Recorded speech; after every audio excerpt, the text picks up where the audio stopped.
Well, good evening, America. Welcome to the Cajun Libertarian Live. I am your host, the Cajun Libertarian. Tonight, we're going to be having an absolutely fantastic conversation with my good friend, Jamie Cain, who is the creator and host of Liberty Uninterrupted. The topic, civil disobedience. Don't miss a second. We'll be right back with the Cajun Libertarian Live.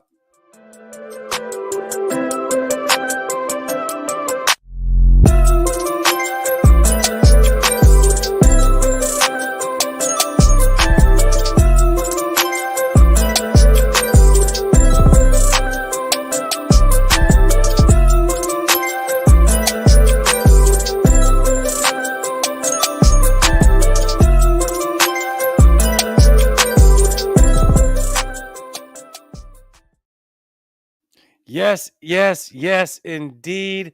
Welcome back. We are going to get right into it. Hello to everyone in the comment section and everyone watching. This is going to be a fantastic time. Let's get right to it.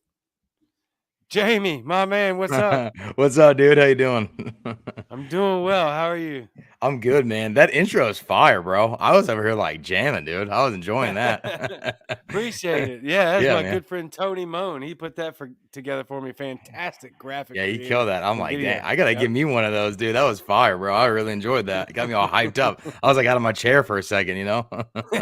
Nice. Well, I'll get you hooked up with him and see what y'all Oh can yeah, work out. He's for sure, man. fantastic. I'd love that. Yeah, Phoenix O'Brien says, back in the saddle again. Yes, indeed.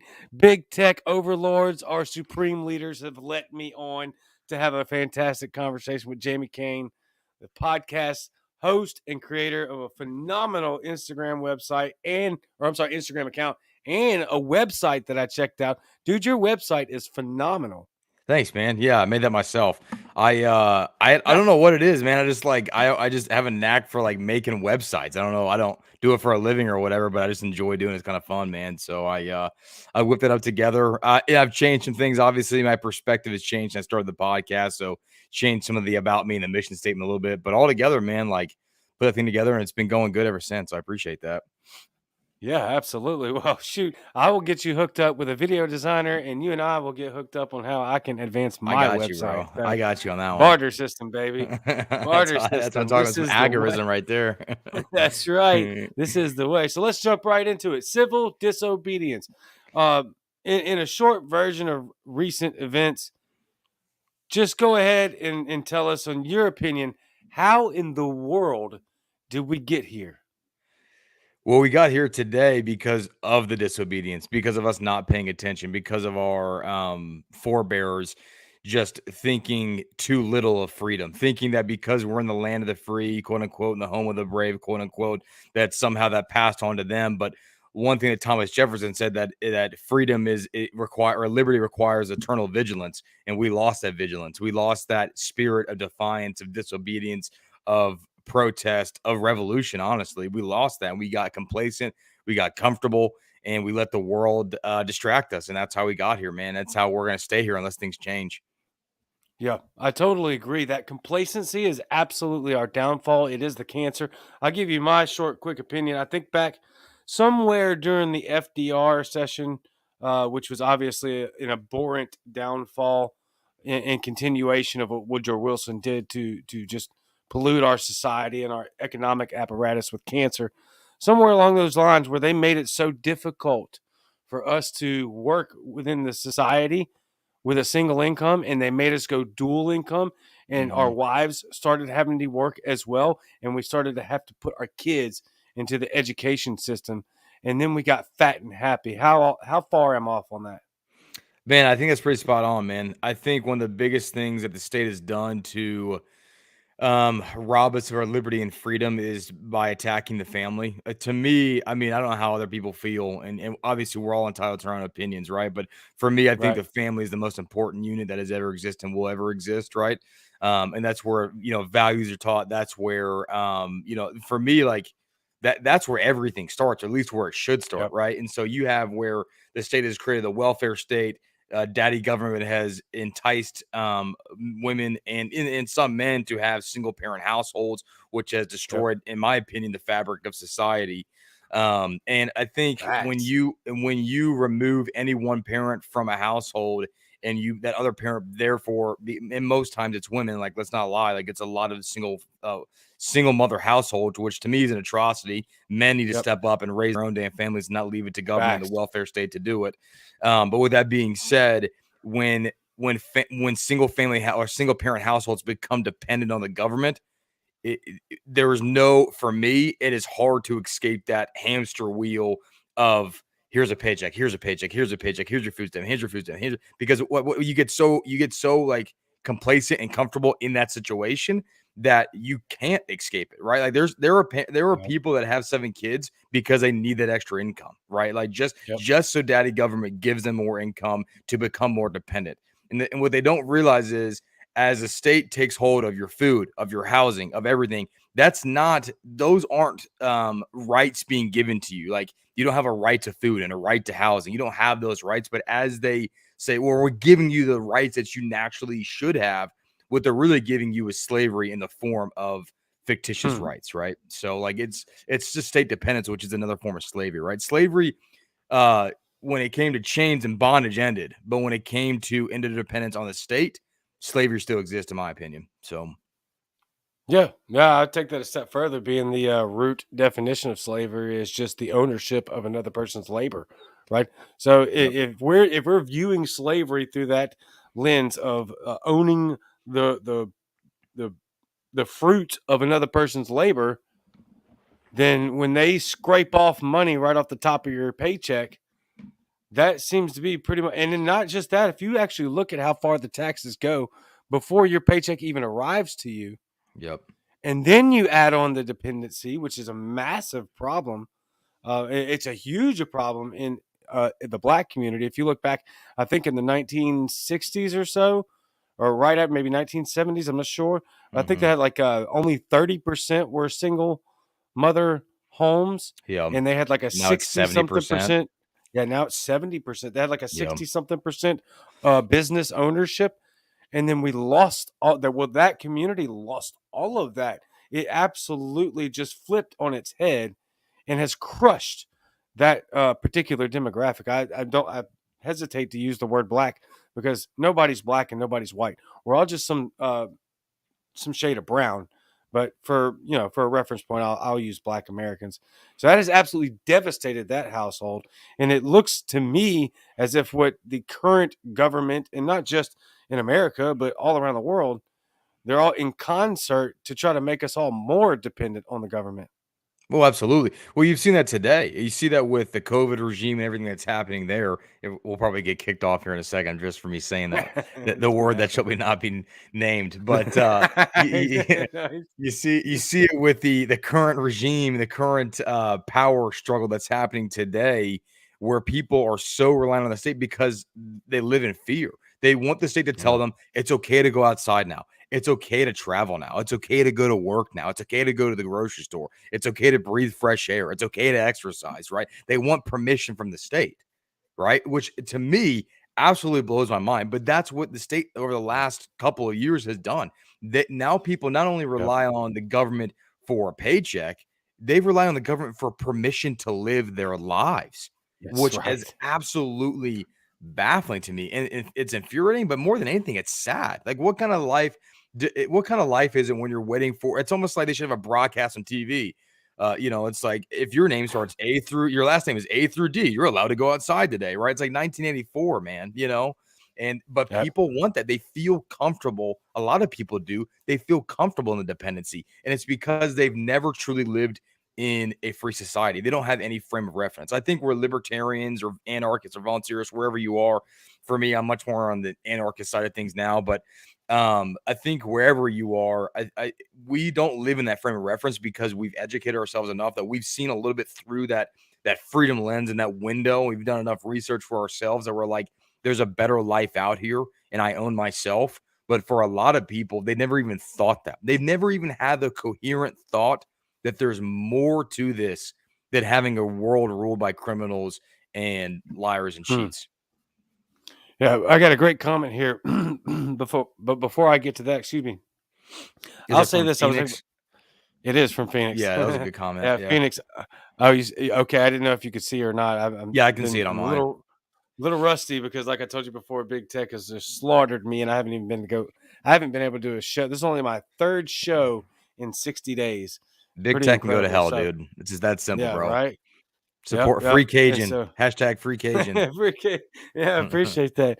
And so what I was talking about with Matt was a lot of these people embrace this idea of daddy government because it alleviates them from any self-responsibility. Yep. They embrace and they desire to be told what to do, because then it's, oh well, I didn't have to have any responsibility in this decision. They said it, therefore it must be so, therefore it must apply across the board. Yeah. No, I gotta back that up. I was actually on another show called Mentally Unscripted.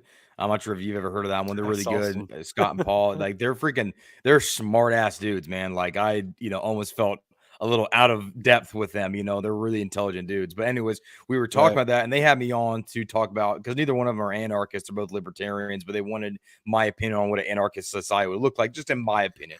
Not saying it's the right opinion, not saying it's what other anarchists have argued, but in my opinion, that's what I had thought, right? And right. at the end of the podcast, I said the only way any of this works is if we all embrace personal responsibility to the fullest extent. That's the only Facts. way liberty works. And I think that's one of Yep.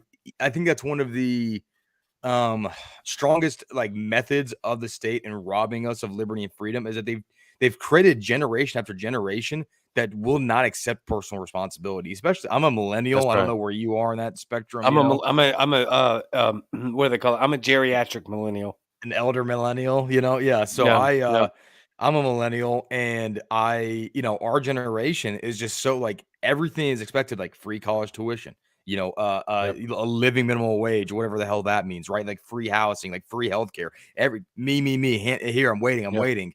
And they've created it, and for my generation, it's a generation that like refuses to accept responsibility, and the fact that, if you actually took responsibility in your own life, you could have all these things and more, but you refuse to, and you want to live by the hand of the state, which is ensuringly going to shackle you for the rest of your life, right? So, Absolutely. So for the audience, we'll go ahead and read Phoenix's comment. I'm assuming this is in regards to our just a few minutes ago topic. I'm a single father household and grew up in a single mother household, and these points really hit home. I've never used the state as supplement to get by, but my mother had to, and your statements are accurate. Yeah, I mean, look, some people just can't mm, do it. That's how corrupt and abusive and just like I'm looking for the word to where they're just breathing down our neck. And some people don't have any choice; they have to use this welfare system because the system is set up. Not to mention that when we're talking about what you were talking about, how valuable the nuclear family is to a society. There's a reason that Marxist Leninists put in their platform, and you can check it out on the official BLM website, the destruction of the nuclear family. Now, that is not by accident, because if you can destroy the nuclear family, where the root of all good upbringing and teaching, maturation, and self responsibility evolves from, then you can destroy the entire society. oh, 100%, 100%, man. Like, I'm an unapologetic individualist, right? Like I believe in individualism, right? But like you Same. also believe in individuals coming together in voluntary groups, right? And coming together Right. to create what I believe would be intentional communities, right? Like that's kind Right. of what I aim for, is living in that local communal feel again, but all in a voluntary aspect, right? But with that being said, man, like that all starts with the family. Like, and I didn't think that that's where this conversation would go tonight, but I'm glad it has, because I am Right. such a Right. Me big either. proponent of the family, and where like that is where values are taught. I grew up in a split household. My parents were divorced, right? Like neither one of them, Same here. is currently married, right? So it's like I went back and forth, and I look at, I feel like I turned out pretty all right. Both my parents loved me, cared about me, and all that good stuff. And Yeah, I want to see David Welch's comment. The individual is the most important minority, 1,000%, dude. That's what is that? Ayn Rand, I believe. That's an Ayn Rand quote. But with that I being ran. said, man, is that how you say it? I don't even know, dude. Ayn Rand, Ayn That's how I Rand. say it. I don't know. You're Yeah, probably right. I don't know. That's just the way I heard it. I think it is Ayn Rand. I just messed it up. I'm gonna say Ayn Rand. I don't give a damn. Sound But it flows good. Ayn Rand. I think that sounds better, dude. Amen. But I forget where I was going with that. Oh yeah, the point being is that like everything of value is taught in the family, and even that principle that David Welch just said in the comments, like you are individual, like that is taught in the family. Like my dad taught me that as a kid, like you are you. It doesn't matter Yep. what color skin you are. It doesn't matter like what you believe. Like you are a human being, and you have inherent value. And for me, like I'm a Christian, like I say that on the podcast all the time. That's taught in Same. Christianity as well, right? Like you are an Yep. individual created in the image of God, right? Like those Yep. are all principles that are inherently in like intertwined in my fiber of who I am. And it was started even in a split family, it started in the family, right? So the principles I Yep. hold today were all come from being taught. Like really, my dad was who taught me the principles of liberty, right? So, but if it wasn't for that, you know, who knows where I would have been or where I would have gone, right? No, I mean honestly, if it hadn't have been for that upbringing, and I'm the same. I was raised in a Christian home, split home. My parents divorced before I even have memory of them being together. And so Yeah. if it wasn't for that, and for my father and my mother and stepfather teaching me the importance and my stepmom, the importance of the individual and the self responsibility and the I guess self responsibility works, but I'm looking for a better word, but that's fine. That stuff is so paramount as we grow up through the important years, especially from 7 to 20, right? When you're really Mhm. establishing a foundation. And now what we're seeing is a complete culture shift from responsibility into a subservient atmosphere.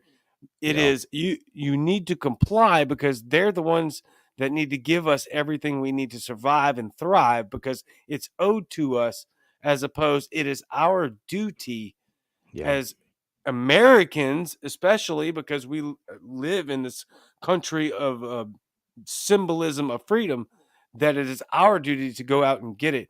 And now I think that that's what's called, I think it's been eroding and polluting us for several decades now, but it's really manifested in in the lower parts of our generation. And now we've wound up with this where we're literally staring down the barrel of absolute tyranny and government control. And now we need to use civil disobedience, or Mhm.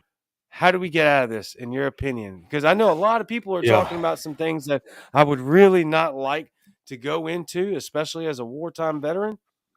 But Yeah. Me too, yeah, how do man. we I forgot you were how a do we vet get out of too. this? Yeah, Yeah, we got I two. forgot you were a vet What as were well. you? What were you in again? Like, what branch were you in the military industrial I was complex? in the I was in right. I was a corpsman in the Navy, so I was with the Marine Corps. That's right. Yeah, I was in the army, so we Yeah, were both bred to be bullet catchers, apparently. So, I apparently. but you know, in my yeah, I won't get into some of the things that you're probably talking about because I've seen a lot of the same, and I think honestly, man, No, there's a lot of validity to them. Some of them, you know, what I'm saying like the argument. yeah, So we believe in the non-aggression principle, right? Like we believe that right, the only time to act in aggression or violence is when aggression or violence is brought upon your door, right, or upon your property or your being. right, And the argument could be made that the state is already aggressed, right? Like, you know, and we won't dive too deep into that because I don't want to get you censored or kicked off, right? But it's a conversation, you know, I've definitely had in my yeah, personal life, you know. But yeah, we can have it for offline.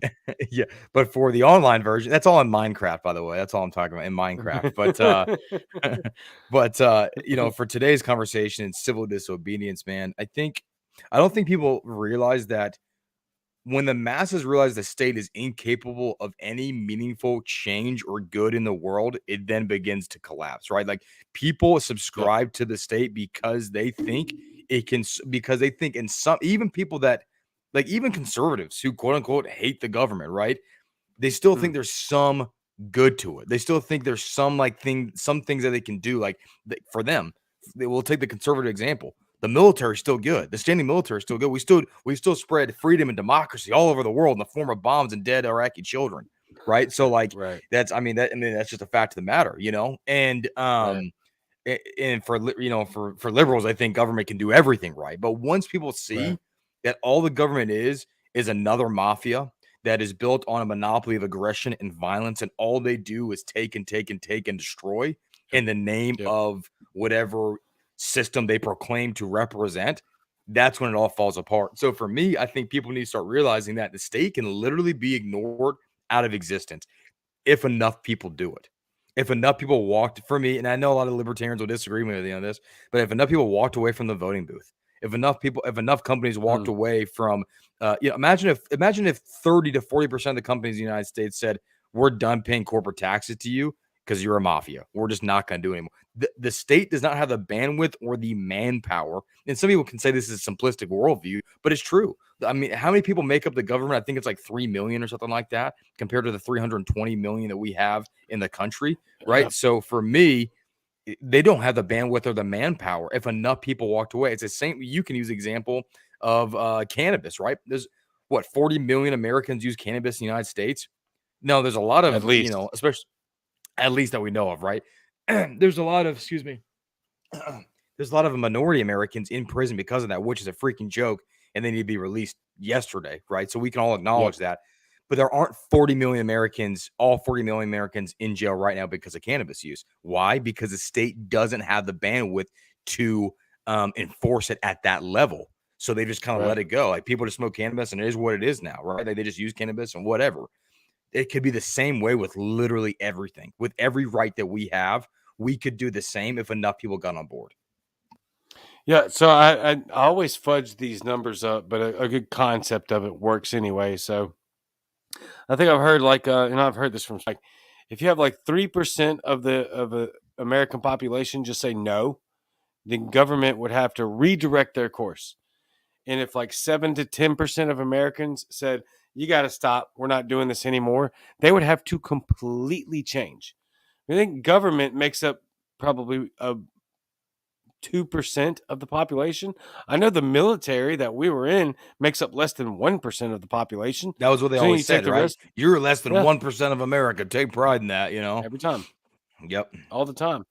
And so if we look at it through that lens and we could get enough, like you said, enough people on board, then overnight we could see immediate change. They would have to redirect their course or shut themselves down immediately. And I'm hoping to God that the truckers in Ottawa, which I believe they've got a new group, I think it's well over 10,000 members, they're about to head to Washington, D.C. So this says there are currently 4 million federal employees, of whom 8%, excluding armed forces, work part-time. So that's what we're looking at. 4 About million out of about roughly 4 million. 340 to 350 million people. Yeah, right. Are we up to that? I thought it was 320. Yeah. So right. So about 4 million work as federal employees, and 8% of them are part-time. Right. And most of them are pencil pushers. Right. That's the Yeah. craziest thing about this is that people don't realize like it is bureaucrats that sit behind a desk or in the rooms where it happened that run 90% of this country. Right. It's not the politicians. I mean, like a lot of it is for sure, but it's the bureaucrats behind the scenes that you like that you never hear. Yep. Like, look at Fauci. The names, Fauci's a the names you never Fauci's a hear. bureaucrat. You know what I'm saying? Like we'll probably get censored for that too, but he is, man. Like he's in an appointed Yeah. position. He could have been Trump could have fired the guy. He should have Yep. fired him. But once again, Yep. Trump, didn't drain the swamp like he promised No. all those MAGA trolls that love him so much and those QAnon guys. But He with all was that never being going to do that. oh no, never. He was never He was going to drain never the going swamp. to do that. No, for sure. He never. And Even if you had the best of intentions of draining the swamp, there's no actual logistical possible way you could do it because you don't know who's swamp and who isn't. well, the crazy part is about that is like, I mean, the argument could be made that it's honestly impossible at this point. I think that's a pretty valid argument, which is why I believe in, people acting in complete civil disobedience and ignoring the state of existence, because that's, to me, you can't, the idea that you can vote enough good people into government to make meaningful change, to me, is just a sham at this point. And honestly, in my opinion, it's always been a sham.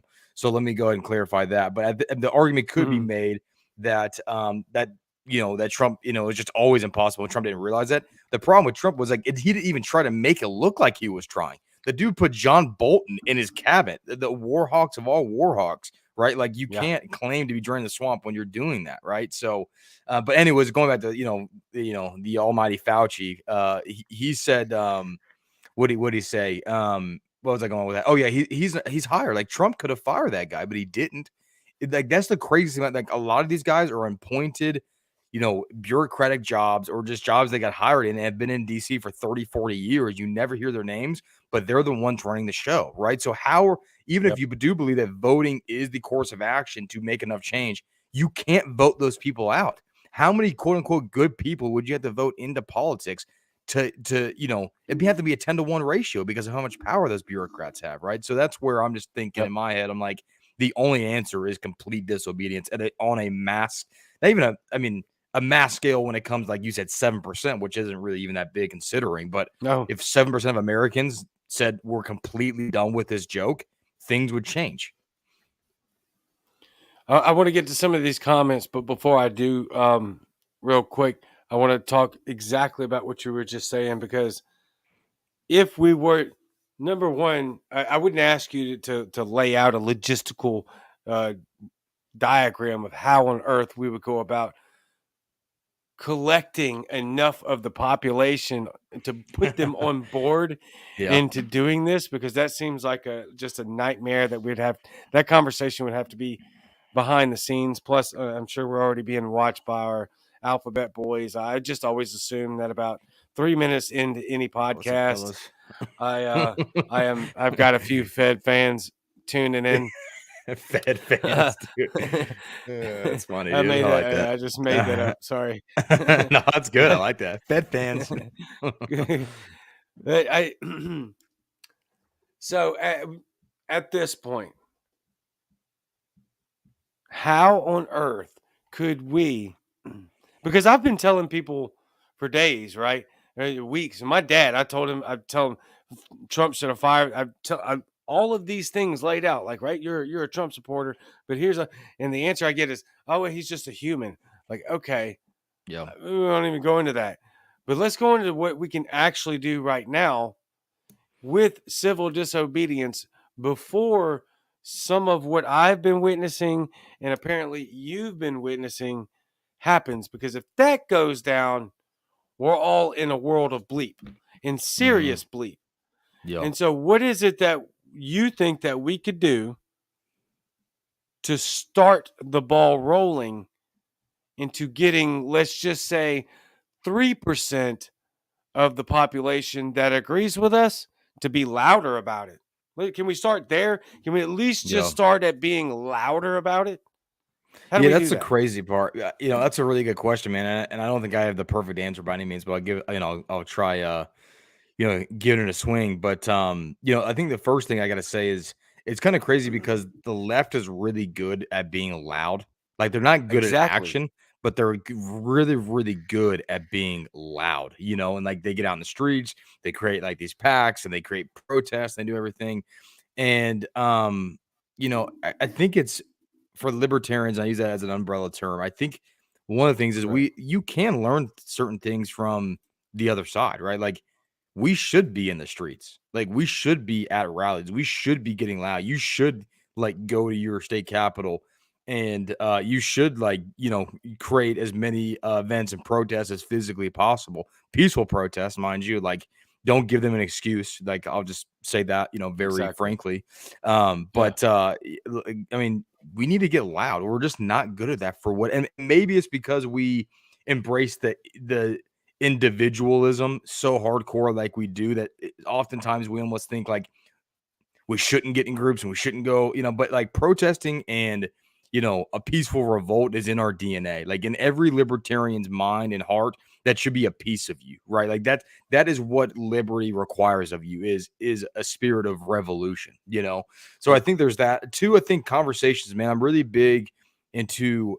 I've had a lot of like conversations with people over the last couple of years about these topics that that's how I got into my podcast. Was I had enough people reaching out to me about like what I believed and what I thought about various subjects that I was like, maybe I should just launch a podcast. And I did. And that's kind of where Liberty Uninterrupted and it took off relatively quicker than I thought it was ever going to, and grew to a place I didn't think it would. Right. So familiar. You probably relate to that, right? So it's like, it's so familiar. Yeah. These comments are really good. I want to get to these because there's a couple I want to address, but I guess I'll try to give you them a simple answer. I think meaningful conversations with those around you about and being completely upfront and unashamed about what you believe and why you and the thing is, it's not enough to like believe things, but you have to know why you believe them. I know why I believe the things I do. I know Right. why who I read and what conclusions I've come to, right? And having those conversations with people, I think a lot of people have been awakened the last couple of years because of the things that have gone on and have happened. It's just I think people need the permission to act and to find a a home really for people. I think there's a lot of conservatives. I think there's a good portion of leftists that have said, okay, obviously the system isn't working. I keep voting, for the same people, the same system. I've even tried maybe voting for the other side, and that hasn't worked. Like, what is going on here? And obviously, like, I think a lot of people have seen that, especially on the right, their side has done nothing to help them. Like, I mean, like, people celebrated when Exactly. Abbott, like, were lifting the mandates. I'm like, dude, the dude had the mandates in the first place. Why are you going to celebrate him for Exactly. doing the shit that he never should have done in the first place? You know what I'm saying? So I think for Yep. me, more and more people are just awakening, and we need and the libertarians are not great at this. Well, a lot of times we say, well, that's not you're not libertarian enough. Like, you're not here yet. We need to All the allow time. people to come into the community and grow, and then we need to start getting together and we need to start acting. I know we're busy with work and families and all these other obligations we have, but those things all hinge on liberty. Like all the like Yeah. your family and your work and your hobbies and your livelihood and just your life in general. It all hinges on the principle of liberty, right? So it's Yep. like make that a central part of your life. I'm not saying it's the most important part for me, God, family, right? Like those are the most important things, and liberty is right there, but it has to be a center part of your life. And for me, that's kind of where we need to start. So hopefully that makes sense. No, it does absolutely, and liberty has to be at least. Well, okay, so for us, God is the center, right? We're avid Christians as well. We're avid followers and disciples of Jesus. Right. And I've been a worship pastor at several churches, a minister I would at love to come to several. that service, dude. I bet you're freaking fire, bro. Yeah, that's a weird story all in itself. I didn't even pick up an instrument in my life till I was 30 Yeah. years old, and then I That's cool, wound up man. as a worship pastor at several And now you pretty have like large now you have like a ministries. music sleeve on your arm, don't you? Don't you have like music I notes on your do, arm? yeah. Yeah, Oh that's yeah. freaking sick, dude. Yeah, that's Yeah, cool. yeah. It was something that it just came to me super naturally, super fast. But even with God and Jesus being the glue and nucleus of exactly what we're doing and trying to make sure that He's the center of our attention and the center of our focus, you can't even really, I mean, you can to a degree, but liberty has to be right there. Because if you look in certain other areas of the world, they're getting their heads chopped off for being followers of Christ. In China, there's an Yeah, underground revolution of 6 million people, but they have to do it underground and their lives are being threatened. They're being imprisoned. Their families are being tortured. If they find that there's a Bible in the house, and this is central to libertarianism, liberty, even if you're not a follower of Christ, because freedom of religion is up there as a number one. It's in the 100%. First Amendment. Right. And It's so the freedom of liberty, religion also includes the freedom not to have a religion, right? Like exactly. you could have Yep. been, I mean, with not to interrupt you, but just while I'm thinking about it, like in No, Great you're Britain, good. the Church of England, you had to be a member of the Church of England, right? Like you had Right. to be. You didn't have a choice. So it's like freedom of religion also includes the freedom not to believe. So Yep.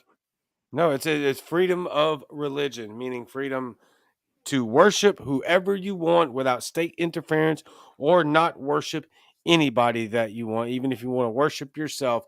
The yeah. state cannot be, and so that liberty. And I know we keep using that word, but it's so important that it has to be central in everything we do because we were very blessed and fortunate to be born in this country to begin with, and Hmm. so it is our duty and responsibility to maintain that. And apparently, for our generation, as we see the tyranny that's barreling down towards us, but even if we survive it, we have a duty to our future kids and grandkids.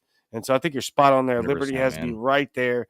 It's just a central part of our well-being because we lose everything when we don't have liberty. Let Tell me me, what are the just real comments? Sorry, Go real ahead. fast. I want to say this, and then I want to get to the comments just real fast. But Yeah, yeah, yeah. like literally everything, if you think about it, like the freedom to worship or not worship, the freedom to raise your family, right? How you see fit, or the freedom not to have a family, right? Like all those things hinge on like everything we talked about. Like everyone's like, well, how can you say everything hinges on liberty? Because it truly does. Like you can't do the things that you see fit for those facets of your life without the freedom to do so, right? So like in the freedom to work where you want to work, and the freedom to change jobs if you'd like to and seek better employment, or Yep. to be a creator full time, or whatever it may be.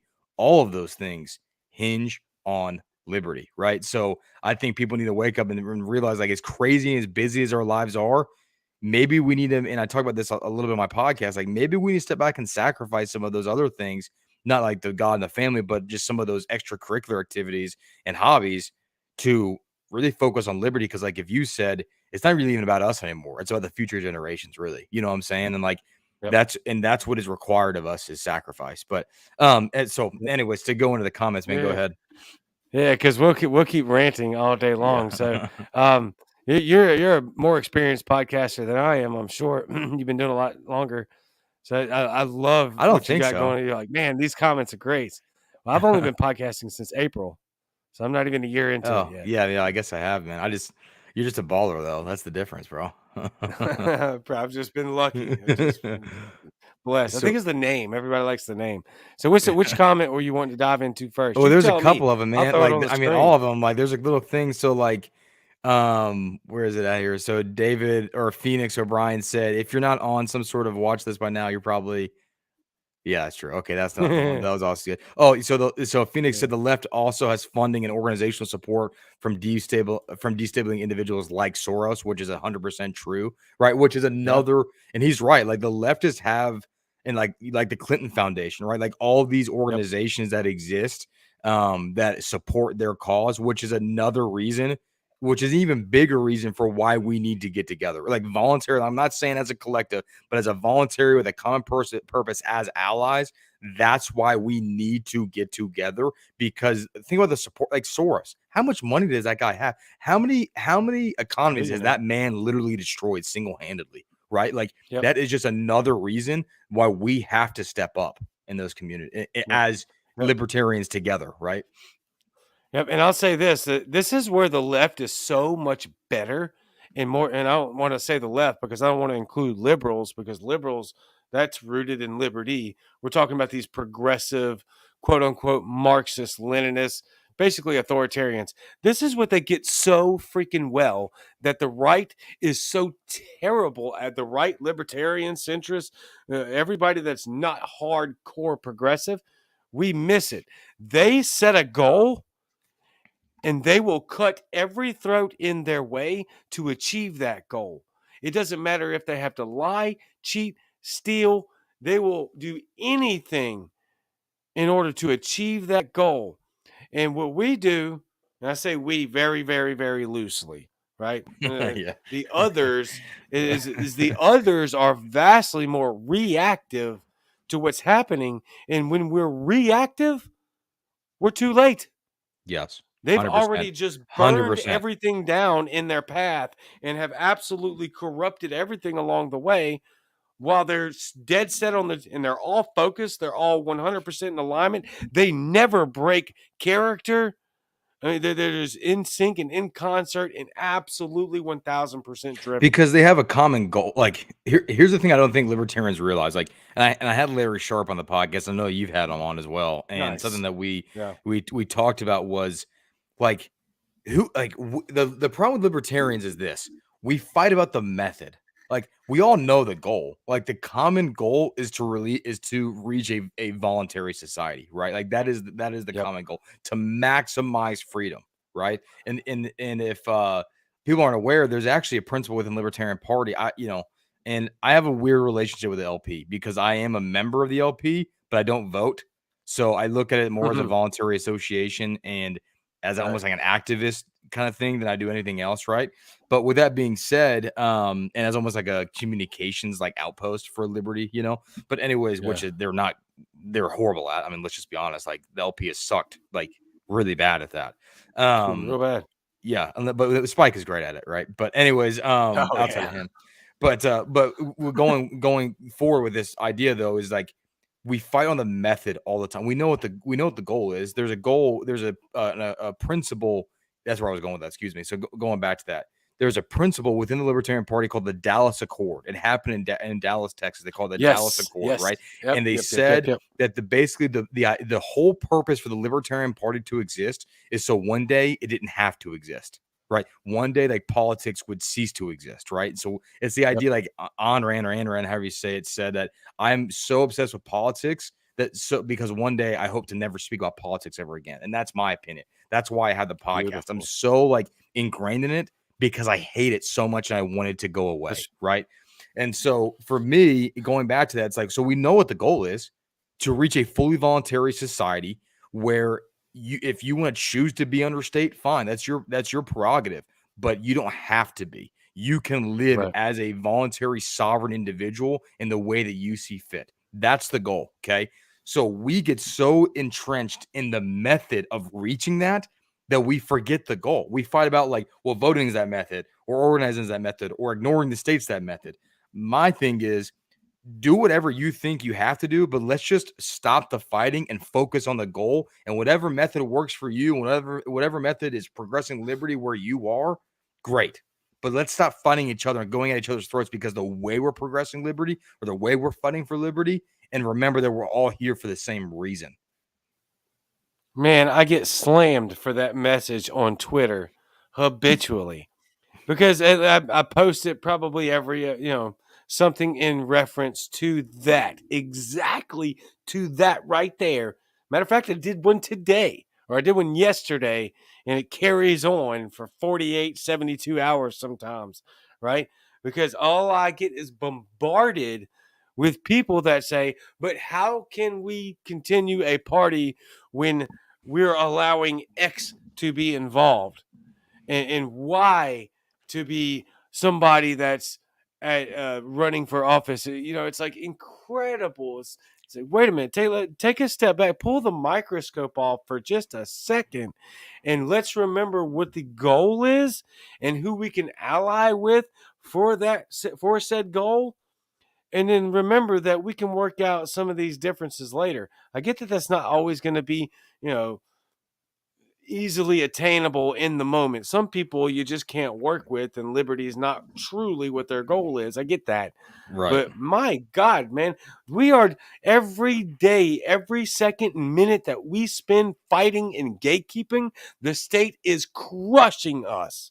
Yeah, 100%. Like you think about it, like what they've done over the last couple of years is pretty amazing. I didn't think it could get any worse than the racial division that we had, right? Like obviously, like we've had a much worse racial division, going back to the Civil War, and slavery. Obviously, that was much worse. But I'm saying in modern times, right? Like I was like, man, like this is pretty bad, right? Like with everything going on. And then the whole vaccination thing came in, right? And now it's like 20 times. Like it's second class citizens.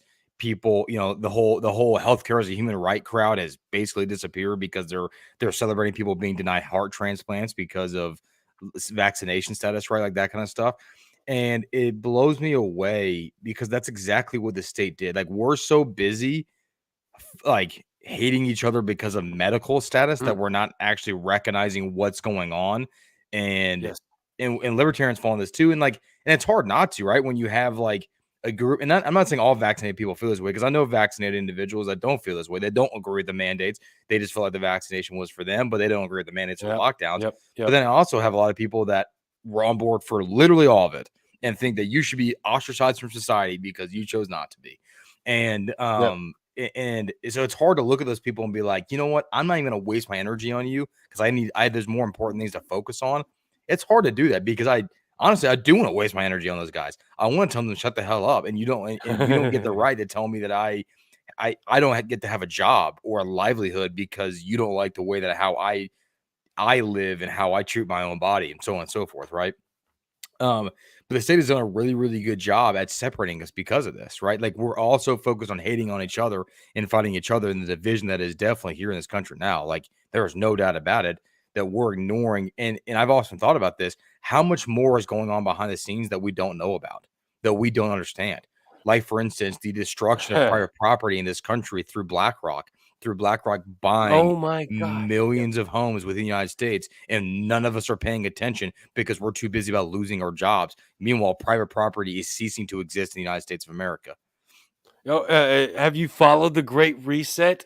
Oh So, yeah, yeah, World Economic. It sounds. I can tell you have, right. yeah, So, yeah. to those of you watching, and listening, as the future followers and listeners, because it's going to carry on, and people are going to listen later on.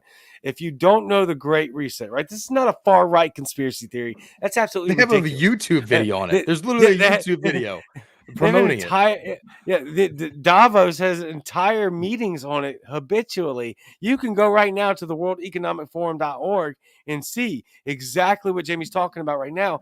They literally say by 2030 you will own nothing and you will be happy about it. Now I'm trying to find this Rasmussen poll that I posted on here. I'm not going to be able to find it.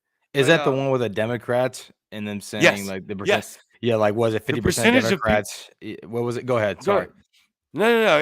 I'm gonna mess the numbers up badly, but I'll give I'll it see if a I can find generic. it. I know I posted Yeah, on my Telegram channel, but go ahead while yeah. you're. I posted on Twitter a while ago, and I can't seem to find it, but it was some ungodly number, where the Democrats were in favor of quarantining people that were like literally Like throwing in house them arrest. internment camps. Yeah, house arrest or throwing them in internment camps.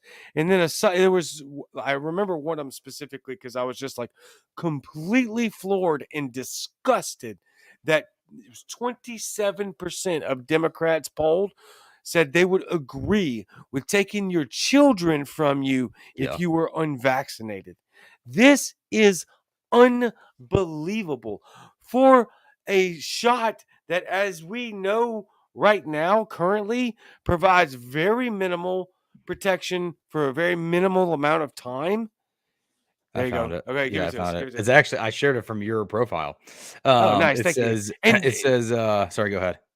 no, I was going to say, to finish that up, and it doesn't prevent contraction or transmission. These No. people are living in a fairy tale and scientifically antithetical world. Go ahead. I want to hear these numbers. Yeah, so it says Rasmussen poll, and apparently it was only like 1,300 people polled, but still like it shows that there's probably a lot more people that think this way.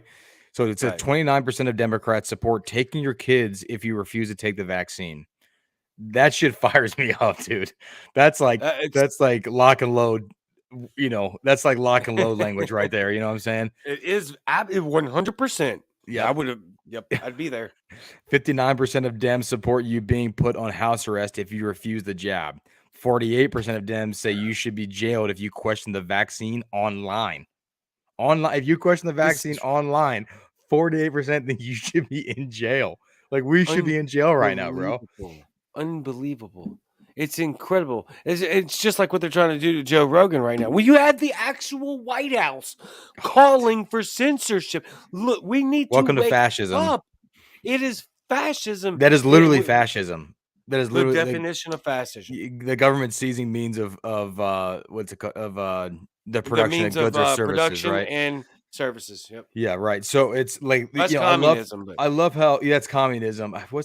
It's the same thing with fascism, but yeah, but there's something to do with fascism is basically the partnership between government and corporation. So the government that. tells That's the right. corporation Yeah, what they can and can't do, and if they that's right. don't comply, then they get, funding taken and Yeah, all that. And communism is we're just a living in straight that. takeover, right? Yeah, but it's funny how like the left literally talked about like fascism for 4 years. Say what you will about Trump, like Antifa. yeah, and say what you will about Trump and everything, but I'm like, dude, like you guys like literally straight up fascism for 4 years and created the anti-fascist movement in Antifa, and you are literally witnessing fascism right now in this when the White House comes out and tells a private entity, I don't know if I don't know if Spotify's ever accepted. I'm sure they probably have like government loans or something like that, but let's assume they haven't. Comes out and tells a private company that they need to censor one of the shows on their platform because they disagree Yeah. with the information, calling it misinformation that is being spread by individuals in the fields of research that they're directly talking about, Top. including Yeah. the in Minecraft, inventor of the mRNA vaccines and literally cardiologist and Yeah. infectious Dr. disease Robert experts. Malone. Yeah, like all like, what are you talking about?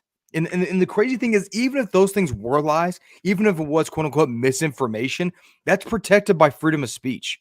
Lies and Yep. misinformation and even propaganda, unfortunately, is protected of freedom of speech, regardless of the Bill of Rights or not. It is protected, right? Like that is, but in this country, by the Bill of Rights, it is protected. Like lies and misinformation have the right to be spread. I don't, they're not like they're straight up facts. Like there are facts being stated on his podcast. But even if it Yep. was, he would still have the right to do it.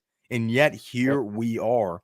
Welcome to clown world, everybody. Like that's where we're at, you know. Welcome. And Yep. the left refute like they've become the fascists, scream out fascism for 4 years.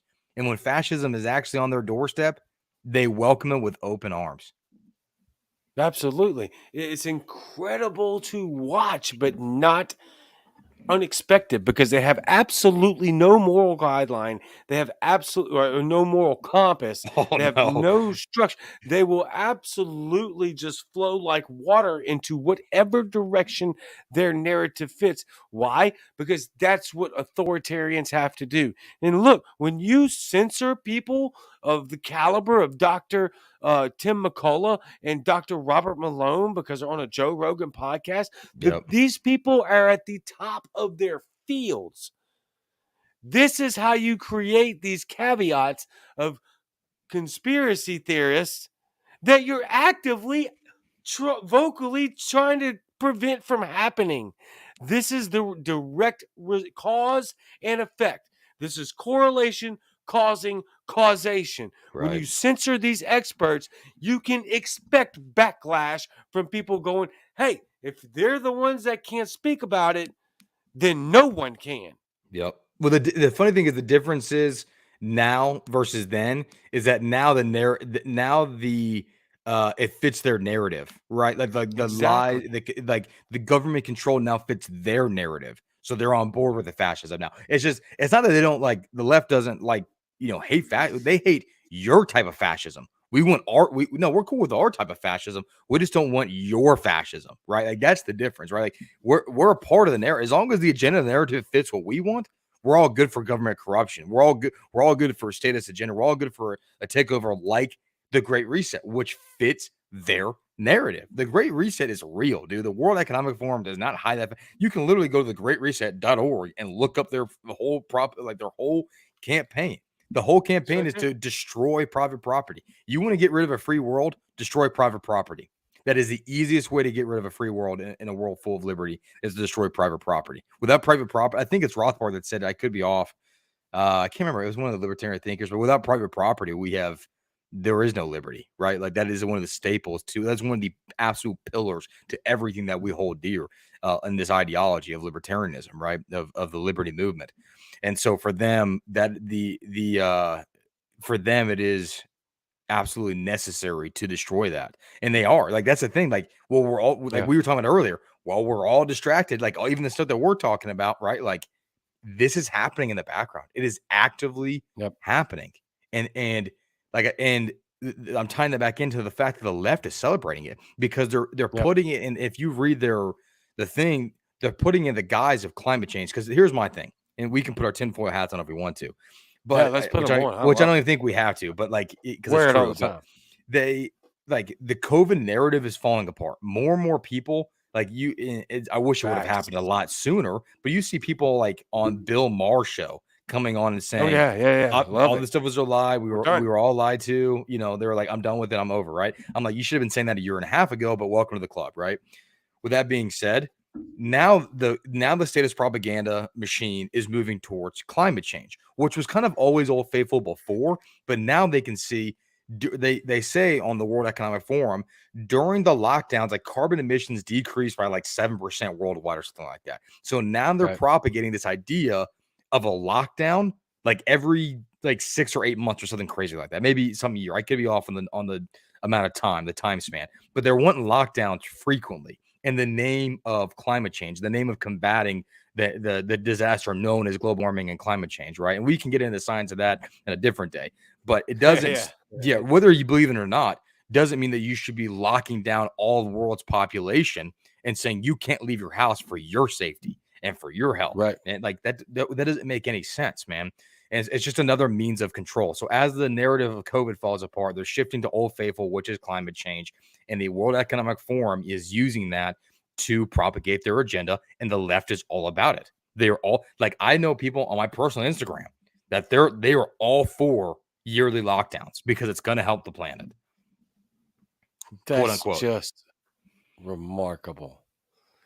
And look, I'm not surprised at all. I haven't had conversations with people of that caliber, but let's not forget, y'all. Let's bring it back a little bit here. Yeah. Okay, this wasn't called climate change a few years ago. Yeah. It was called global warming, Right. and because it was so severely debunked, they let it die for about maybe 5 to 7 years.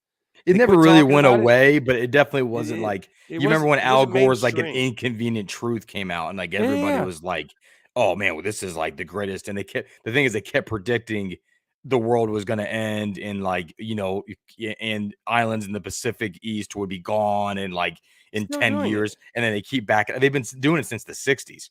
Like they predicted, like, I Yeah. read an article that was like, something about, I think they were saying like Southern Florida would be gone by like the 80s or something like that. I could be misquoting that completely, but obviously it's You're not, good right? enough. It So works. It works. I'm so glad you picked his comment because that cracks me up, dude. Conspiracy theory is now a synonym for spoiler alert. That was brilliant, bro. I'm stealing that, man. I've been using a construct of a different construct of that same thing. Conspiracy. Don't call me a conspiracy theorist anymore. Just call me a spoiler alert. But and David Welsh says, I have 67 acres. Come and take it. Amen, brother. I am jealous of that. I actually put on amazing. my float account. I said I'm not a conspiracy theorist. I am a historian. So nice, right? It did, and that's so mind-boggling to me. Like how I get so much pushback from referencing history. I'm like, do you not see the patterns of what mankind has gone through under certain regimes just in the past 130 years? yep. And you can't figure out that they're using the same damn playbook? It's remarkable. I literally get chastised for using history.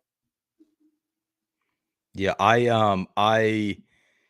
don't think enough people realize that the number one killer of mankind in the 21st century was governments worldwide. Right? Like, I mean, you look at the democide is the actual term, I believe, and you look at the numbers and it doesn't even compare, right? When it comes to the amount of just atrocities committed by the state worldwide, it does nothing even compares to it, right? And so Right. when people say, why, like I've had other people that I guess they're moderate conservative. I don't really know, man. I'm surrounded by a lot of moderate conservatives in my area. All these labels are so muddy and useless. It's hard, but it's hard because it's like I don't even like I don't know what to call them at this point. They're just like exactly. they're not communists, but they're not like anarchist or where I'm at. You know what I'm saying? It's just a weird place. But long story short is like a lot of them, they'll say, "Well, I just don't understand like how the government could do that to its own people." I just don't understand how like it's we got to trust somebody. So we got to trust we're just not going to trust the government and just not trust they're trying to help us. I'm like, yeah, that's exactly what I'm saying because history has proven time and time again, like just in American history, look at it. I mean, Tuskegee Airmen there. I mean, like how hard is that, right? Like to point that out, man. Well, if we're talking about medical, if we talk about like the war, we can talk about the war on drugs. Why was the war on drugs started? Because Nixon wanted to eliminate his two top enemies to his next presidential election, which were the anti-war movement and the black community. So he started the war on drugs to combat the black community and the hippie community, which the hippie community was huge into cannabis, and the black community at that time there was a lot of cocaine use in the black community at that time during the 60s. But that was Nixon, right? Was it 60s Nixon was in, or was it? Oh, yes. Was it 60s? I could be off there. I can't. Fairly. Well, it had to be 60s because the anti-war movement, the hippie movement, like Woodstock and everything. So that's why did Nixon launch the war on drugs? To target his enemies, right? Yeah. Like, so all these things that we're told for you, it's for your public health, right? Just say no. It's like, it's where, weed is bad. It's a gateway drug. It's going to kill you. Why was it started? Because the hippies didn't want to go to war. So Nixon jailed them instead, right? Like all these Yep. things that are told, like Ayn Rand has a quote that says every atrocity committed by the state was, and the crazy thing is I haven't even read a lot of Ayn Rand, but we're just quoting her a lot tonight, Right. Right. was brought about by promises of altruistic means, like meaning like we're gonna help you. And then atrocities always follow that statement. Yeah. Anytime the government says we're here to help, run. Yeah. Yeah, Okay. I'm not a huge fan of, obviously of any Republican or Democrat, but I mean, that's Right. Reagan said that. I'm like, hit it on the head on that one. I mean, he at least got that right? So Yeah. Yeah. Absolutely. So, all right. we got some other comments in here, man. Yeah. What's What do you want? Yeah. Highlight one. there's one, let's see. There's one that I saw. I'm trying to find it. I had to go back a little bit. This was a while ago. It's from David Welch. He said, I wanted to hit on this. He said, I tell everyone that libertarians accept everyone, which is good, man. Like that's what you should say, right? Like um, we should, welcome everybody into our movement. We should tell everybody, like, yes, there is room for everybody. As long as your goal is to maximize freedom, which, and they have to, I think the biggest obstacle for people in coming into libertarian movement is realizing that the government is the obstacle itself to maximize freedom. Like that's a hard leap for a lot of people, even some conservatives that like say, I hate anti-government, I hate the government, right? Like I can make a bad accent like that because I'm from the South, so you can deal with it. But but with that being said, like even they have, like when you start talking about like, hey, maybe the Constitution didn't nail it on the head on everything. They take extreme offense to that, right? Like I'm not one of those anarchists that hates the Constitution. I don't. I respect it because it was the first time in world history that a group of men tried putting together a government that was by and for Yep. the people. I think there were a lot of flaws in the Constitution because it was written by men. I adore the Bill of Rights because it was written by the Right. Anti-Federalists. But when you start looking at Right. guys like Patrick Henry, who's probably the greatest patriot known to mankind, at least in the Americas and in American history, he didn't want a constitution. When you start talking about that, conservatives put the brakes on real quick, right? And start calling you Oh a yeah. commie and you're anti-American, you're unpatriotic because you're talking bad about the Constitution. Look, all I'm saying is by the same means that they say they've protected our freedom is being attacked, right? So that's a really big obstacle for people. But if we can tell them, hey, if you can get over if you can understand that the government is the roadblock to more freedom, that's it, man. Once you get past that mental mind, whatever thing they got going on there, Yep. you're scot-free after that. And you're on this train with us now, So Yeah, a lot of those obstacles are going to come with an unfortunate, gargantuan amount of propaganda over decades and generations. But as we wrap this up tonight, give me your idea of how we should and can use civil disobedience to, I hope to God, bring us out of this overnight, because that is possible. But if not overnight, in pragmatic steps, what do we need to do? Oh man, I start know that's saying a super it's hard. loaded Well, I question. wrote it because I started reading these comments too. There's so many good comments. I want to talk about them, but Yeah. it is Let's talk about them real quick. We'll talk about it before we close it out. A uh bunch of them just popped in. yeah, that's what I'm saying. Like there's like 4 of them in a row. Like so Morgan J says being a libertarian Yeah. doesn't necessarily mean being supportive of or condoning all behaviors. It means that as long as you're not violating the non-aggression principle, that's not my business. 1,000%. That's exactly Yep. what libertarian is. I don't Yep. care. There's lots of behaviors that I don't condone, that I don't take part of, but I don't give a if you're doing them or not, as long as it doesn't affect me, my family, or my property, go Yeah. for it, champ. That's all you, man. You little weirdo. That's Do your thing. that's the weird. Let your freak flag fly, buddy. Yeah, and that's the weirder, and it shouldn't be weirder, but that's the more complicated part of liberty. Some of what Morgan Jay's saying right now is, You got to be willing to say, look, as long as you're not hurting anyone or taking their stuff, you can live as crazy and weird as however you want to, even if it doesn't align with me morally. You have the absolute right to do that. And I think that's where I would say personally, for a long time, that's where conservative, quote unquote, conservatives, Republicans got hung up on. And now we're seeing that momentum shift to progressives. And they're the ones being like, oh, no, hold up. You can't live like that. We need the state to come in and change your ways. Yo, 100%, man. You nailed that, dude. And then there's another one. Alan Garman said, I didn't know the Anti-Federalists wrote the Bill of Rights.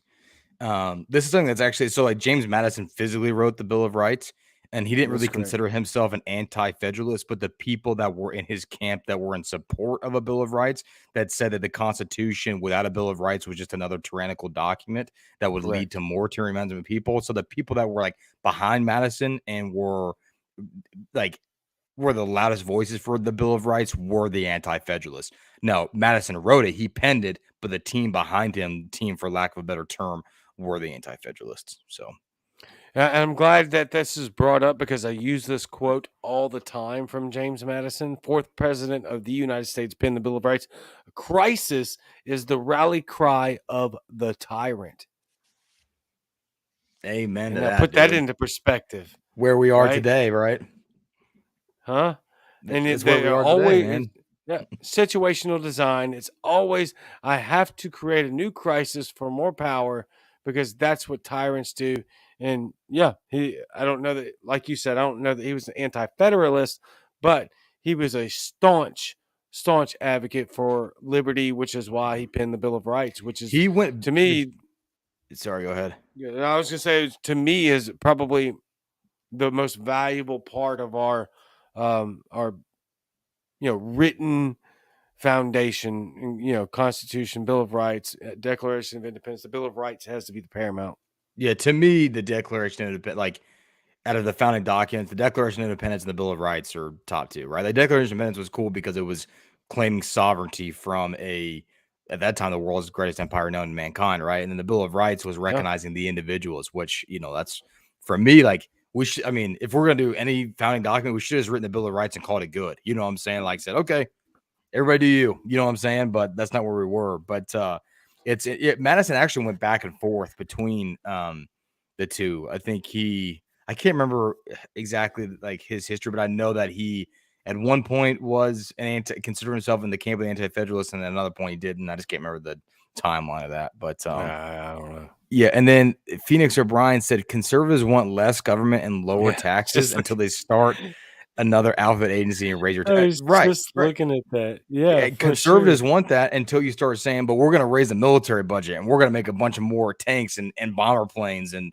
we're going to go invade another country and to protect freedom across the world. Like they're all about, less government until the military industrial complex comes into effect, right? Like that's a big thing with the conservatives, or like the FBI, or what's it called? State police departments. Like, sorry, man, that's the government. Like that is more government. That is more taxes. Like, back the blue. That causes more taxation. That causes a bigger government presence in your community, right? Like you're absolutely right, Phoenix O'Brien. So, perfectly well said right there, Phoenix. Absolutely. Whenever they're the first ones to run. Well, maybe not the first ones now, but for a long time they were the first ones to. Anytime there was a crisis or a crisis, they're the first ones to want to call on another agency or another government. Let's expand.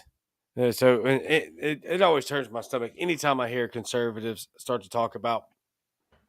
I say conservatives. I don't mean conservatives, not like your many average American voters, but politicians more importantly, when they talk about being fiscally responsible and being, a lot of them use the word libertarian all the time, but then they do exactly what Phoenix is talking about.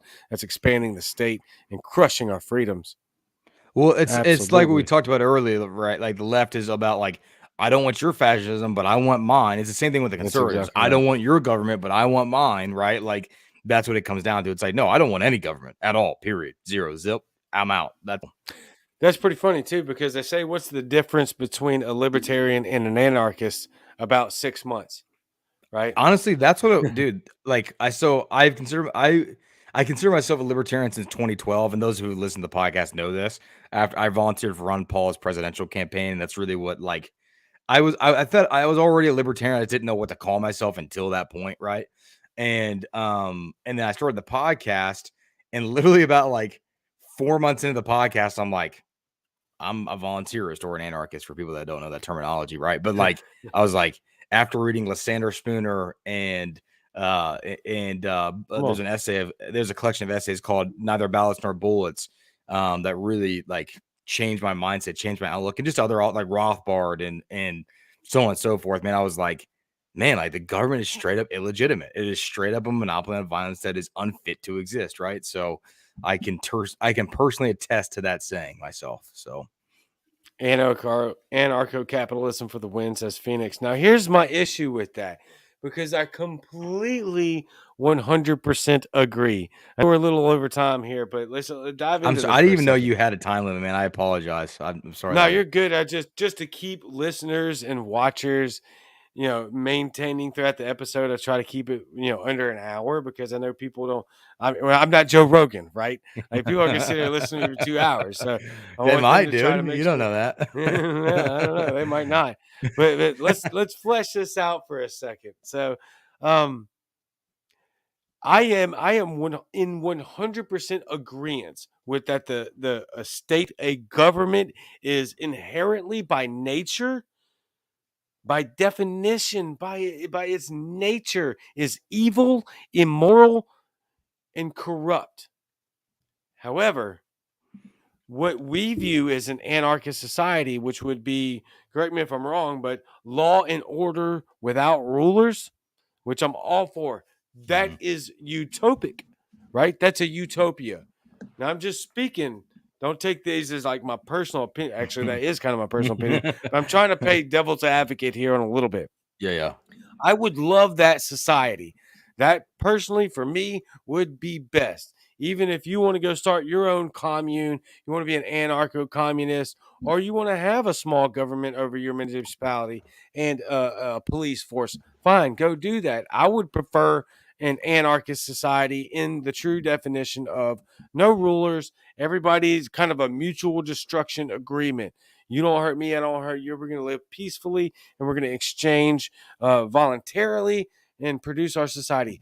But that's not really realistic, because anytime you group human beings together, they're going to want power, and some sort of governance or power apparatus is going to erect from that desire. Yeah. So I will. I hear all those, and I tell people this: I am not an anarchist because I have all the answers of how an anarchist society would work. I'm an anarchist because I know that government is illegitimate and immoral, and that's where I stand. Yeah. Right? Like it's because of the moral question that anarchism answers. Right? Like anarchism, the word the root word comes from a Greek word, which is anarchia, which literally translates to no rulers, right? So a lot of people take Yeah. anarchy as meaning It's chaos. as chaos or Not. no order, right? Or no leaders. No, Yep. there's order, there's leaders, there's just no rulers, right? Like that's what anarchy means, right? That's the true definition. And I will say this, because a lot of people, I've heard that argument before, like, like you said, you're playing devil's advocate of the argument of, it's utopian to believe that. And one of my favorite quotes by Rothbard, and I'm going to butcher it, but you can look it up, is the true utopians are the ones that believe that you can give all of your money, your power, and all the guns to a government and believe they'll keep you free and they won't kill you. Right? Like that, That's perfectly utopic.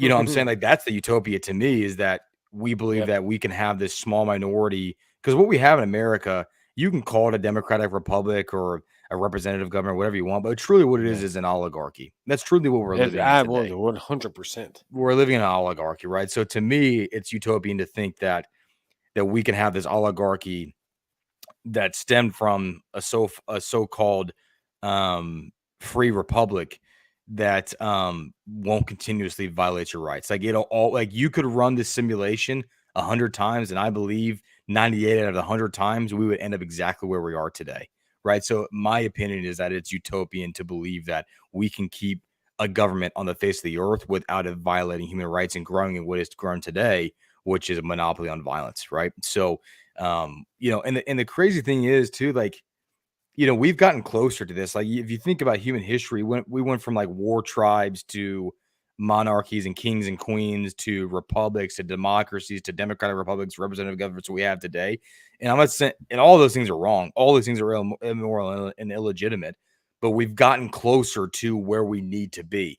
The problem is, I think we're now at a crossroads where we're either going to go far left and go into communism and socialism, or we can take control now and continue the progress that humankind has made and get to a voluntary society. And that's my whole goal for what I'm doing. And I know for you and for any liberty lover, like, Absolutely.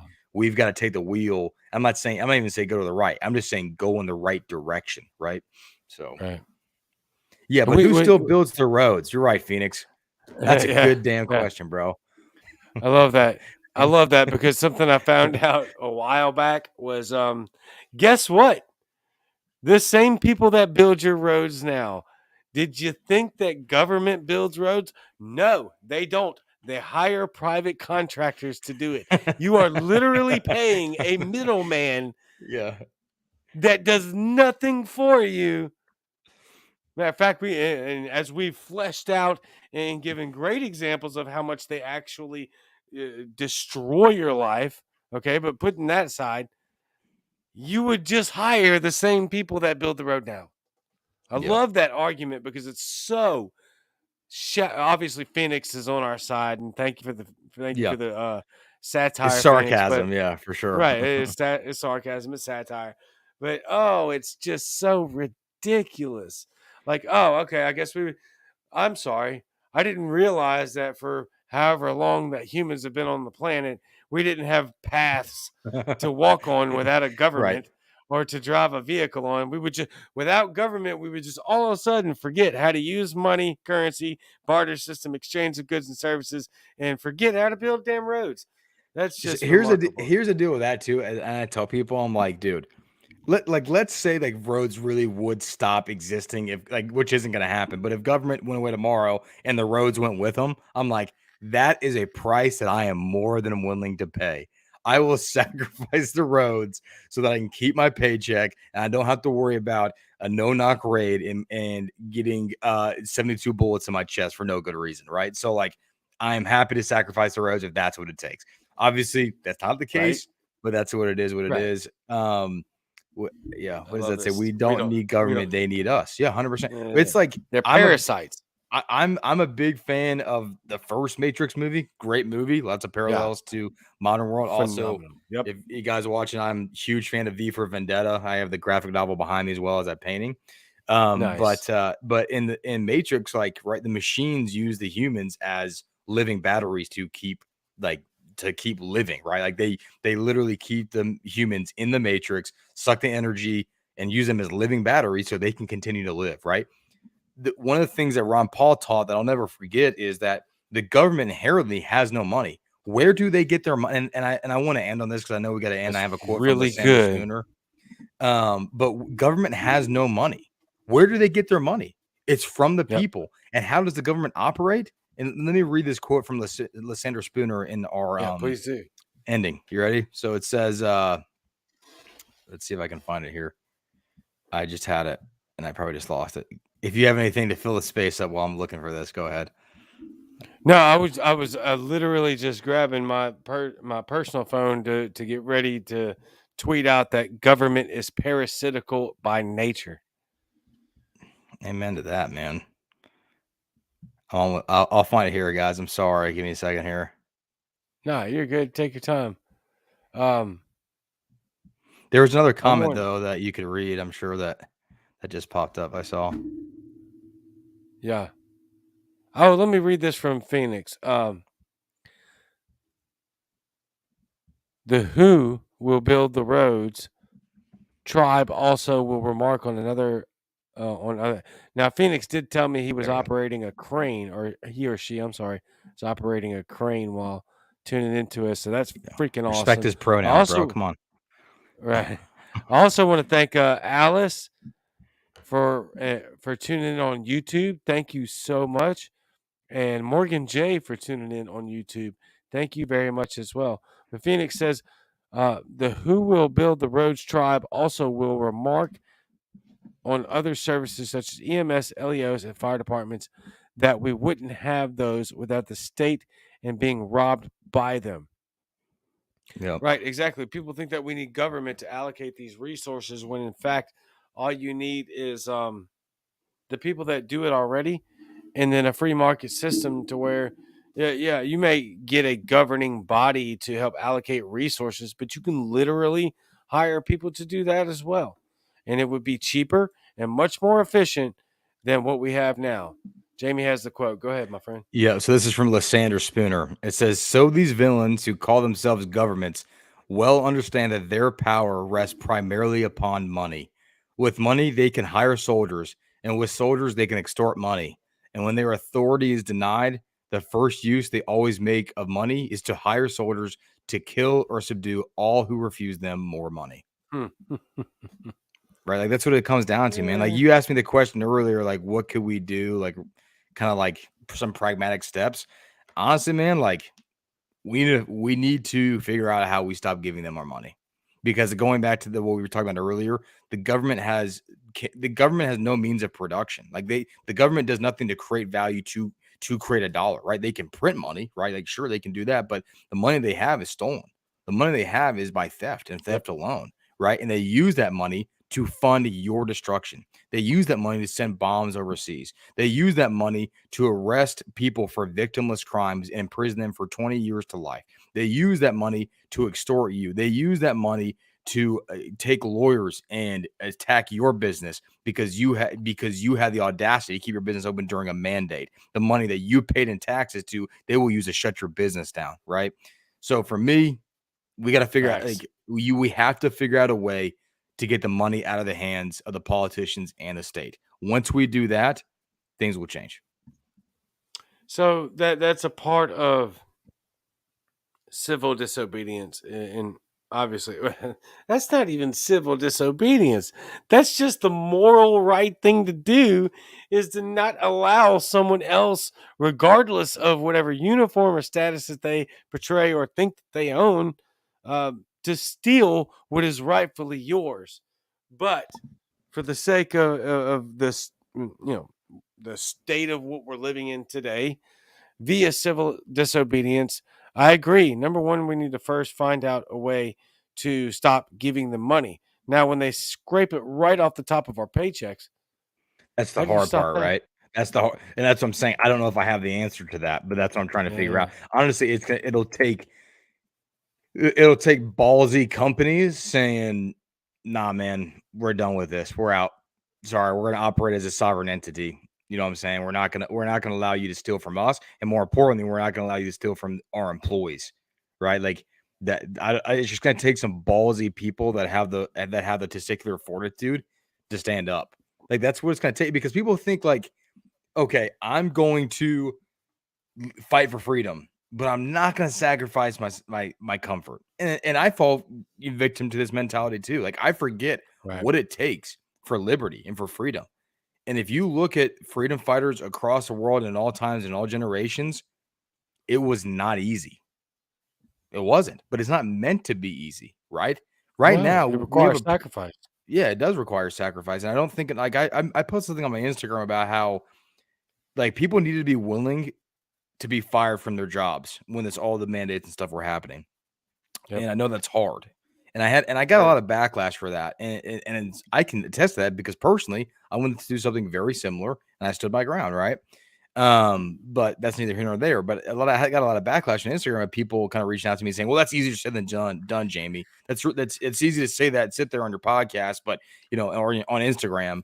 I'm like, when did I ever say it was that part was easy? I never said it Right. was easy. All I'm saying is that you had to be willing to do it because that's may have what it takes. And when 40% of their workforce walks out and they're not able to operate anymore and they can't find workers anyways, things will change. We saw that with the airlines, right? Was it Southwest that happened with a couple So months yeah. ago? right? Well, Like, they allege that that's not what happened, but yeah, that's what yeah, but happened. it definitely happened, right? So it's like, No, yeah, yeah, but going back to the idea of, yeah, it's gonna take some discomfort and sacrifice, and I had to come to terms with that myself. But that's yep, exactly what we're gonna have to do. yep, absolutely. Mitch Pitch says, and thank you, Mitch Pitch, for the Mitch Pitch for watching on YouTube. Road service areas are run by people we choose in our neighborhood. Absolutely. Phoenix O'Brien. The state is just third party ineptitude. They fall short on everything we touch, steal from tax cattle, and misappropriate the money. And in the end, we all get inadequate resources. I'll tell you what, that's probably one of the best, shortest statements to sum up what government is, like in just one sentence with several dots. That's very good. That's awesome, Phoenix. Thank you. Mitch Pitch. We don't have local police, but we do use the state troopers, but they aren't around much. The Mitch Pitch is in Alaska, so they have kind of a Mm.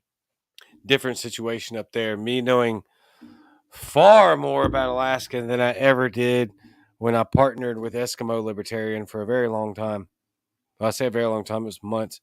I mean, we're obviously still teammates on Muddy Waters Media, but Yeah. yeah, Alaska's a different Muddy beast for Waters sure. Media. Muddy Waters Media, yep. Yep, that that's a whole nother situation there too, because oh my god, they absolutely slaughtered our reach on that too. On Muddy Waters, And they did. oh bad. They took look before I even joined Muddy Waters Media, they had taken the like button away. Like with Really? no reason, nothing, no warning, no violations. Just all of a sudden, like button was gone, and they sent massive amounts of appeals, emails. Like, what is going? Nothing, no response, and just crush. That page has our page has well over 30,000 followers, I and think you guys are like almost unless at 40, right? Last time I checked it. You guys were like way out there, so dude. yeah, close, close. Yeah. And unless Spike comments on our post, then it might get 300 reactions on it. That's It's another thing that I don't remarkable. think we're not very good at is like we're we bash the big tech media platforms, but then there's other platforms like Float, which is awesome. Like I love Float. We're Um, streaming the float right now. yeah, which is awesome, right? But like what I'm saying is like all of us that are on Facebook and Instagram, I'm not saying we get off of there because I still think we need our presence to be felt there and our ideas to be Right. spread on those platforms. But like we need to get on the other platforms more, right? We need to be like that, like we need to take, and the reason being is we often talk about how the free market needs to create other options and we would support those options. Well, there are other options. We're not living in a free market. I'm not saying that, but there are companies Right. and individuals that have made other options like Float. So we need to put our money where our mouth is and go support those platforms and go donate to them, right? Yeah, I agree. And look, I'm super victim to this as well, and maybe We all you are. too, because you're We all still on are, dude. Instagram, right? Oh, I'm not Yeah. gonna delete my Instagram by any means. Like I said, those ideas still need to Right. be there, but it's like Yeah, yeah, I yeah. know I need to spend more time on the other platforms because I need to support the people that are supporting my ideals, you know? Yeah, yeah. We definitely have to expand our presence on other platforms. That's why I'm on Float. I've downloaded DuckDuckGo. I'm hearing a lot about Telegram, so I'm probably going to get over there as well. Blunt Freedom, my man, friend of mine. We have Blunt to all freedom. stop paying taxes together. Everyone has to do this together. Yeah, I mean, Yep. it's going to take a collective effort. That's what civil disobedience is. It's in the civil part. We are all part of this, and man, we're in. Look, we are in serious trouble if we don't make the peaceful, necessary changes that are required immediately. Otherwise, it's going to get unpeaceful real fast, and I don't want that. No, I'm just I saying. think there's a lot of people out there that are hoping for the violence and hoping for like Yeah, they the are. blood in the streets. I'm not because I'm like, I don't want that, dude. Like I'm like a lot of people think they're ready for that kind of stuff, and the simple thing is they're I not. have no idea. They're They have not, no dude. Like idea. ensure you can train, ensure you can have a bunch of food storage and have your doomsday prepper shelter. Like that's all well and fine. Like and I don't like those are things I think you should have, right? I think you should have Yeah. like a shelter. Like Yep. you should have plenty of training and food storage. Like I have those things, right? Like you should have those things. But but you're still not mentally there for what you're talking about. And I don't want people to be, right? Like I don't No, want right. violence. I don't want any of that. I want peaceful civil disobedience on a mass scale, and I want to ignore the state of existence. And I don't want anybody getting hurt. Like I don't, man. No. Like there's a difference between being peaceful and harmless, right? Like I'm a peaceful individual. It doesn't mean I'm harmless. I'm peaceful, right? Yeah. And Yep. I Yep. advocate for peace, right? Like I'm an anti-war advocate. I think war is an Yep. atrocity, and as long as the state exists, war will never cease to exist, right? Yep. So as an Valid. anti-war advocate, as someone that advocates for peace, I do that at the individual level. I do that right now at our level with what's going on in this country. We need to act in peace. We need to walk in peace. And I wish people would stop just like it's almost like some people are excited for like the potential violence, which I just don't understand because you don't know Because they what that don't know looks what it like. means. Yeah, Yep, right. they don't know what that means. It's all fun and games to daydream about being revolutionaries and going to war and living off the grid until you don't have power for about 2 weeks. You're having to find clean water, or God forbid, you see somebody's arm get blown off from a 50 caliber bullet that never even effing touches them. Okay? And then you're having to try to comfort them while they're dying on the ground. That's there's nothing fun or Right. great about that. And that's what happens if we cannot get our act together and as a nation come together right now, execute civil disobedience and change the current course. And make no mistake, if we were to all come together like Jamie and I are talking about, less than 10% of our population stood up right now and for a week said no, it would all end. Not all of it. Okay, not all of it. But the nonsense we're currently It would get the facing process would end. started. It would Right. get the process started. It's just if enough people said, imagine if everybody went onto an airplane and said, none of us are wearing masks. Are they just going to cancel that flight? No, because how much money is that, dude? Like, no, they're not going to cancel that flight, right? Like, imagine how many, like, if you all walked into your company and Yep. said, no, we're not going to comply with these mandates because none of them are lawful, number one. Number two, they're against human rights, right? Like, your company's not going to stop, Yep. like, they're just not going to stop operating for that day, right? And it's the same thing for the state. You know what I'm saying? Yep. Like, the state can cease to exist, but it is all, Yep. it all hinges on your willingness to recognize them, right? If we cease to recognize them Amen. as legitimate on a mass scale, there is no more state because they're not legitimate.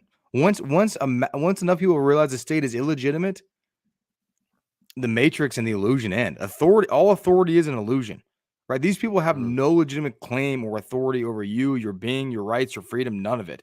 And yet somehow, some way, enough people feel like they do. Most of it stems from the idea of a social contract, which is a complete farce. And that should honestly, like, I have an episode on my podcast called Deconstructing the Social Contract. But with all that being said, man, it comes down to the simple premise of walking away from the state and understanding that there's nothing legitimate about a monopoly on violence. Beautiful. Well said. Hey, man, let everybody know where we can find you. Yeah, man. So you guys can find me. I'll plug Float first, right? So you guys can find me on Nice. Float, Liberty Uninterrupted. Honestly, if you guys look on anything, Instagram is my main platform. Liberty Uninterrupted there as well. I'm also on Gitter for as many problems as that platform is having right now. I'll be there for as long as I can be at Liberty Uninterrupted. Or no, I'm there at We the People PPL Run This. That's my slogan. We the People Run This.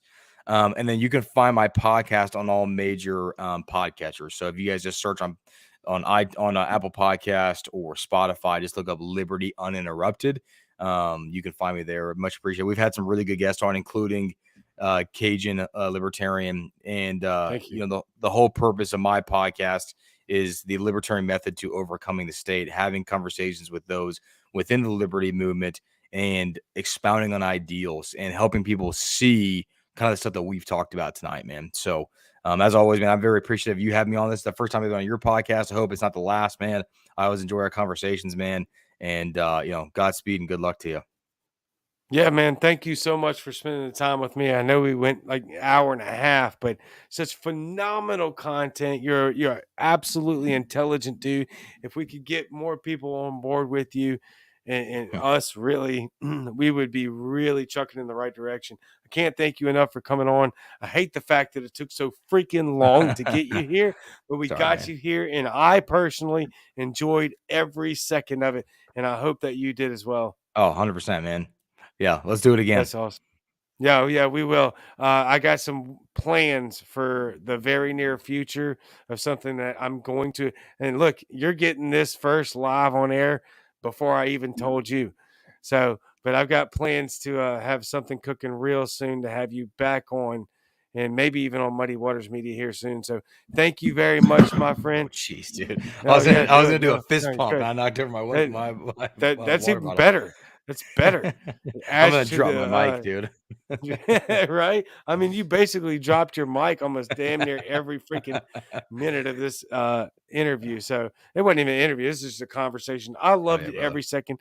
Thank you Thanks, man. so much for being here. Can't wait to have you again. Thanks, guys. Appreciate y'all. Thanks, man. That was absolutely fantastic. Thank you to Jamie. Go follow him. Liberty Uninterrupted, Jamie Cain website. Go check his website out. Subscribe to it, like most of y'all have subscribed to mine. Follow him in any and all platforms that he has. And let's look forward to going to these alternate platforms that he's talking about, right? Sorry, I'm adjusting my my waistband holster here, right? Always prepared. Getting a little tight there because that was a fantastic conversation. Follow him. Go subscribe to his website. I've looked at the dude. I've been like truly, and he built that website by himself. Truly floored. I've been on there several times. Like, gosh, damn, this website is freaking amazing. I need my website to look like this.